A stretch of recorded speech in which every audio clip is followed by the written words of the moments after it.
اعوذ باللہ من الشیطان الرجیم بسم اللہ الرحمن الرحیم۔ آن لائن وظیفہ اور عملیات چینل کی جانب سے السلام علیکم۔ آج کا ہمارا موضوع ہے رجال الغیب کو سلام کس طرح پیش کیا جاتا ہے۔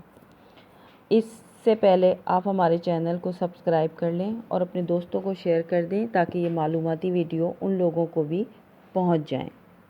رجال الغیب کیا ہے اور ان کی سمت کس طرح معلوم کرتے ہیں، سمت کا نقشہ کس طرح دیکھتے ہیں، یہ میری پہلی ویڈیوز میں موجود ہے، اس سے آپ ڈسکرپشن میں دے دوں گی، آپ وہاں سے دیکھ لیں۔ آج ہم سیکھتے ہیں کہ رجال الغیب کو سلام کیسے پیش کیا جاتا ہے اور یہ سلام پیش کرنا کیوں ضروری ہے اور اس سے کیا فائدے حاصل ہو سکتے ہیں۔ اگر آپ عامل ہیں اور وظائف پڑھتے ہیں، چلہ کشی کرتے ہیں، تعویذات لکھتے ہیں لیکن کامیاب نہیں ہوتے بلکہ الٹا نقصان ہو جاتا ہے اور آپ رجت کا شکار ہو جاتے ہیں، تو اس کا مطلب یہ ہے کہ آپ رجال الغیب کی سمت کا خیال نہیں رکھتے، ان کو سلام پیش نہیں کرتے۔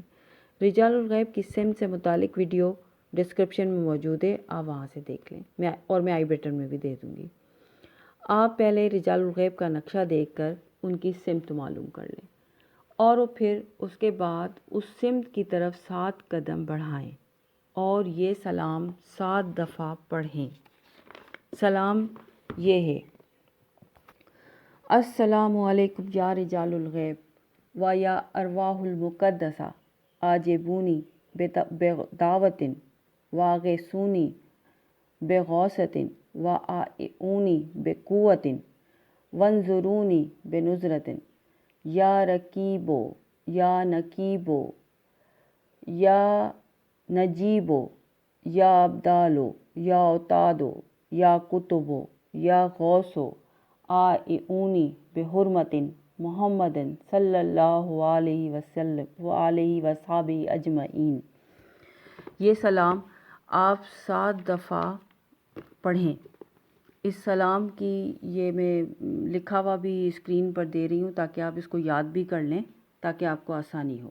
اس کے بعد آپ اپنا رخ تبدیل کر لیں، یعنی اب آپ اپنی پیٹھ رجال الغیب کی طرف کر لیں، پھر آپ بیٹھ جائیں اور اپنا عمل شروع کریں۔